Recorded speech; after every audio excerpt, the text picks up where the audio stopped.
नमस्कार. आज मी तुम्हाला रामरक्षा स्तोत्रामधलं एक गोपनीय रहस्य या ठिकाणी सांगणार आहे. हे सांगण्याचा उद्देश असा आहे की साधारणपणे रामरक्षा स्तोत्र हा सर्वसाधारणपणे सगळ्यांच्या घरात म्हटला जाणारा एक पाठ आहे आणि या स्तोत्राच्या पाठाने आपल्याला आपलं रक्षण होते, एक घरात चांगली ऊर्जा राहते, या सगळ्या पवित्र भावना या मागच्या आपल्या आहेत. पण एक प्रश्न असाही आहे की काय हे रामरक्षा म्हटल्याच्या नंतर असं होते का त्याच्यासाठी आणखीन काही वेगळं काही त्याच्यासोबत करायचं असते? हा नेमका रामरक्षा काय प्रयोग आहे हा आज आपण समजून घेणार आहोत. आता रामरक्षा हा शब्द उच्चारल्यानंतर राम आपली रक्षा करतो म्हणजे आपलं रक्षण करतो हा त्याच्या मागचा पवित्र असा उद्देश आहे. आणि रामाने आपलं रक्षण करावं हा त्याच्या मागचा जो आशय आहे. तर काय कुठे रक्षण करावं तर त्याचे काही भाग त्याच्यामध्ये आलेले आहेत. जसं आपल्या शरीराचे जे जे काही अवयव आहेत या अवयवांचं रक्षण प्रभू रामचंद्र करोत. मग उरु रघुत्तम पाहतो रक्षकोल विनाशकृता जानू निषेधकृत पाहतो जंघे दशमुखांतका पाहतो विभीषणा श्रीधा असे मंत्र त्या ठिकाणी आपल्याला पाहायला मिळतात. प्रवासामध्ये आपण जात असू तर त्या ठिकाणचेही काही मंत्र आपल्याला पाहायला मिळतात. आच सज्जा धनुष्या विसृपृक्षा वक्ष्या शुगर शंग संगेनो रक्षणाय मम राम लक्ष्मणा वगैरे पथी सदैव गच्छन्ताम. मी ज्या वेळेला रस्त्याने जात असेल त्यावेळेला मग प्रभू रामचंद्र लक्ष्मणासहित माझं रक्षण करो अशी प्रार्थना त्याच्यामध्ये पाहायला मिळते. पण ह्या सगळ्या गोष्टींच्या सोबत हे असं म्हणून होईल का याच्यासोबत आणखीन काही क्रिया आहेत ही गोष्ट समजण्यासाठी आपल्याला थोडंसं या रामरक्षेला विस्तारपूर्वक समजून घ्यावं लागेल. आणि तो भाग असा आहे की तुम्ही जर मंदिरामध्ये कुठे गेलात तर मंदिरामध्ये जी साधारणपणे रचना असते ती अशी असते की जसं शिवालय आहे तर या शिवालयामध्ये महादेवाच्या समोर नंदी असतो किंवा इतर देवतांच्या ठिकाणी काही कासव असते. असे वेगवेगळे त्या ठिकाणी आपल्याला गोष्टी पाहायला मिळतात. याचं कारण काय असते की ही जी काही प्राणप्रतिष्ठित ऊर्जा ज्या ठिकाणी मंदिरामध्ये जी आहे ती आपल्याला एक प्रकारची न्यूट्रलाइज करून म्हणजे आपल्याला जशी आवश्यकता आहे त्याप्रमाणे ती आपल्याला मिळावी या उद्देशाने जसं महादेवाचं दर्शन नंदीच्या मागे उभं राहून घ्यावं का, कारण नंदी ती ऊर्जा तिथून ग्रहण करून मग ती आपल्याला देत असतो. ही त्याची पद्धती आहे. मग तसंच कासवाच्याही बाबतीत आहे. तर याच दृष्टिकोनातून रामरक्षाचा जर विचार केला तर एक प्रामुख्याने आपण त्या ठिकाणी पाहिलं पाहिजे की प्रभू रामचंद्राचं एक जे वर्णन आलेलं आहे जे संतांनी केलेलं आहे त्याच्यामध्ये एक असा अभंग आहे. सुंदरते ध्यान शोभे सिंहासनी वामांगी नंदिनी जनकाची दक्षिणेसी उभा बंधू लक्ष्मण भरत शत्रुघ्न कैकई सूत. याच्यामध्ये मग राम आहे, लक्ष्मण आहे, भरत आहे, शत्रुघ्न आहे आणि सीता आहे. हे पंचायतन त्या ठिकाणी आहे आणि यांच्या समोर सन्मुख तो उभा मारुती बलभीम. हा जो हनुमंत आहे हा यांच्या समोर आहे. मग याच्यामध्ये हे जे पंचायतनामध्ये जे वर्णन आलेलं आहे जे संतांनी केलेलं आहे याच्यामधली महत्त्वाची गोष्ट जर कोणती असेल तर ती एक बघा. राम बुद्धीचा कारक आहे, लक्ष्मण मनाचा कारक आहे, त्याच्यानंतर भरत चित्तासाठी कारक आहेत आणि शत्रुघ्न हा अहंकाराच्या ठिकाणी कारक आहे. या दृष्टिकोनातून जर विचार केला तर हे मिळून आपलं अंतःकरण चतुष्टय होते आणि हे चित्त, हे मन, ही बुद्धी, हा अहम ज्या शक्तीमुळे पुष्ट होतो किंवा ज्या ऊर्जेने तो क्रियान्वित होतो ती शक्ती सीता आहे. आणि किंवा हिला तुम्ही कुंडलिनी जरी म्हटलं तरी हरकत नाही. मग अशा पद्धतीचं हे पंचायतन म्हणजे आपल्या शरीरामध्ये असलेल्या एक प्रकारच्या सुप्त अशा प्रकारच्या शक्ती आहेत आणि ह्या जर क्रियान्वित व्हाव्या म्हणजे परमार्थिक दृष्टीसाठी पण आणि सांसारिक दृष्टिकोनातून पण तर या दृष्टिकोनातून काय होऊ शकते तर याच्यासाठी हनुमंत हे महत्त्वाचं त्या ठिकाणी आपल्याला शक्ती केंद्र पाहायला मिळते. म्हणजे ह्या सर्व शक्ती, पाची शक्ती जिथे एकवटल्या आहेत त्या हनुमंतरायामध्ये आहेत. मग हनुमंतराय काय आहेत? तर हे वायुसूत अर्थात इथेच प्राणाचा संबंध त्या ठिकाणी येतो. आणि म्हणून ह्या ज्या काही शक्ती आहेत, ज्या आपल्याला हव्या आहेत, ज्याच्यामुळे आपलं आरोग्य असेल, आपला प्रवास असेल, आपली आर्थिक स्थिती असेल, या सगळ्या संसारिक बाबतीत आणि दुसऱ्या बाजूने परमार्थिक बाबतीमध्ये आपल्या चित्ताचं, आपल्या मनाचं, आपल्या बुद्धीचं, आपल्या अहमचं या सर्वांचं शुद्धीकरण आणि त्याचं स्थिरता, ते स्थैर्य, ती शांती, तो आनंद आपल्याला त्या ठिकाणी प्राप्त व्हावा या दृष्टिकोनातून ही हनुमंताची उपासना अर्थात म्हणजेच प्राणाच्या माध्यमातून जर केली तर आपल्याला ती उपयुक्त ठरते. मग या दृष्टिकोनातून ही रामरक्षा आपण कशी म्हटली, म्हणजे काय केलं नेमकं हा प्रयोग करताना, तर कसे कार्य होतात याच्या संदर्भात काही विषय आपण बघूया.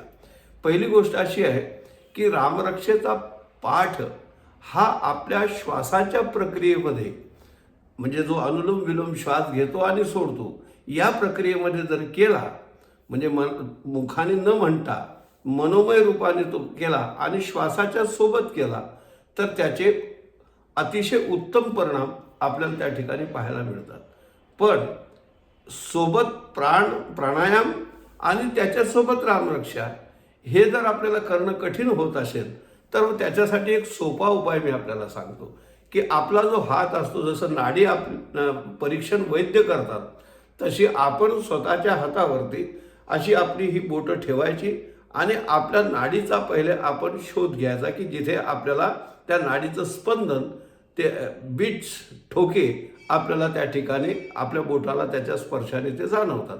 आणि हे जाणवायला लागले की ही तिघं जी बोटं आहेत, ही तिघं बोटं त्या ठिकाणी अंगठाखाली आहे, तिघं बोटं त्या ठिकाणी ठेवली गेलेली आहेत आणि मला माझी नाडीचं शोधन करून ती लागलेली आहे. या नाडीवरती असेच प्रकारचे हे बोट ठेवून जर मी रामरक्षेचा पाठ करतो तर ती प्राणासोबत, ती प्राणशक्तीसोबत ती रामरक्षा, जसं एखादं लिक्विड, जर डॉक्टर इंजेक्शन आणि गोळी या दोनमध्ये फरक केव्हा कळतो? गोळी दिली तर त्याचा परिणाम व्हायला थोडा वेळ लागतो, पण जर इंजेक्शन दिलं तर ते रक्तात जसं लगेच मिसळते, तसं प्राणाच्या सोबत जर रामरक्षा म्हटली तर त्या मंत्रामध्ये असलेली जी शक्ती आहे, अस्य श्री रामरक्षा स्तोत्र मंत्रस्य बुधकौशिक ऋषी श्री सीतारामचंद्रो देवता अनुष्टुप छंदा सीता शक्ती, ही जी शक्ती आहे त्या शक्तीचं त्या ठिकाणी चलन होत असते आणि त्याच्यामुळे त्याचे अनुकूल परिणाम आपल्याला पाहायला मिळतात.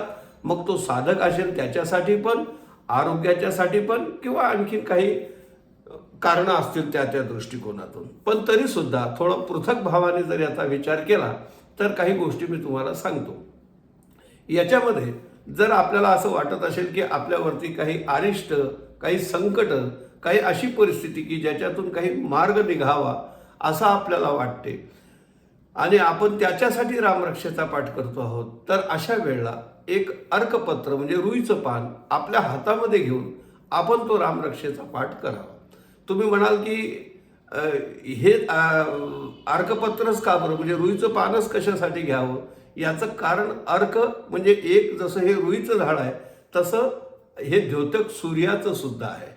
याच्यामध्ये सूर्याची जी ऊर्जा आहे या वृक्षामध्ये विशेष प्रमाणामध्ये आपल्याला पाहायला मिळते आणि त्याच्यामुळे, आणि तुम्ही जर पुराणाच्या दृष्टिकोनातून पाहाल तर राम, हनुमान ही सगळी सूर्यवंशाची अवतार आहेत आणि त्या दृष्टिकोनातून ती ऊर्जा तिथे असल्या कारणामुळे ते पान हातामध्ये घेऊन रामरक्षेचा पाठ करावा आणि तो पाठ पूर्ण झाल्याच्या नंतर ते रुईचं पान म्हणजे अर्कपत्र हे हनुमंताला अर्पण करावं. असं केल्याने आपल्या संकटातून आपण बाहेर पडण्यासाठी लागणारी जी ऊर्जा आहे, मी असं म्हणणार नाही, पण मी एवढं मात्र सांगेल की कर्म मला करावेच लागतील, सामना त्या संकटांचा मला करावाच लागेल, पण हे करत असताना जे आत्मबल मला लागते, जी एक सोबत शक्ती लागते, ती मला याच्यातून ऊर्जा प्राप्त होईल जर मी योग्य आणि चांगल्या कार्यासाठी हा प्रयोग करत असेल तर. दुसरी गोष्ट, जर समजा एखादा मनुष्य आजारी आहे, प्राणांतिक संकट आहे, आणि अशा किंवा दुर्धर व्याधीने ग्रस्त आहे किंवा मी जे काही औषधं घेतो आहे त्या औषधाचा अनुकूल परिणाम माझ्यावर व्हावा असं वाटते आहे, या दृष्टिकोनातून जर मी विचार करत असेल तर अशा वेळेला काय करावं की एखादी चांगली उदबत्ती ज्याच्यामध्ये काही केमिकल्स नाही आहेत अशी देवाजवळ लावावी, आपण आसनावर बसावं आणि पेल्यामध्ये घोट 2 घोट थोडंसं पाणी घ्यावं, ते पाणी म्हणजेच तो पेला आपल्या हातात ठेवावा आणि रामरक्षेचा पाठ करावा. उदबत्ती नसेल, गोमयाची शेणाची गौरी त्याच्यावर ते काही ऊद गुगळासारखे पदार्थ टाकून आणि त्यावेळेला हा रामरक्षेचा पाठ करा. पाणी आपल्याजवळ असू द्या हातामध्ये, पेल्यामध्ये घेऊन ते रामरक्षेचा पाठ पूर्ण झाला की आपली स्वतःची फुंकर त्या पाण्यामध्ये मारा आणि मग ते पाणी त्या ज्यांना कोणाला काही आजार किंवा आवश्यकता आहे त्यांना द्या. ती जी काही विभूती आहे, रक्षा अंगारा जो आहे, जिथे तुम्ही रामरक्षा म्हटली, मग तो उदबत्तीचा असेल किंवा आपण ऊद गुगळ वापरून केलेली विभूती असेल, ती त्या रुग्णाला तुम्ही लावा. निश्चितच त्याच्यामुळे त्यांच्या होणाऱ्या त्रासाच्या वेदना कमी होतील, औषधाचे गुण येतील किंवा त्यातल्या त्यात त्याच्यापासून चांगला लाभ आपल्याला होईल. याच्यासाठी हा एक भाग मी तुम्हाला सांगितला. प्राणाच्या संदर्भात सांगितलं, रुईच्या पानाच्या संदर्भात सांगितलं आणि याही संदर्भात सांगितलं की कसे हे प्रयोग केले जातात. याच्यामध्ये रामरक्षा ही घराघरामध्ये म्हटली जाणारी स्तोत्र आहे आणि आता जसं रामनवमीचा पर्वकाळ किंवा रामाचंच नवरात्र सुरू असल्या कारणामुळे अशा याच्यामध्ये ही रामरक्षा आणखीन विशेष आपल्याला उपयुक्त ठरते.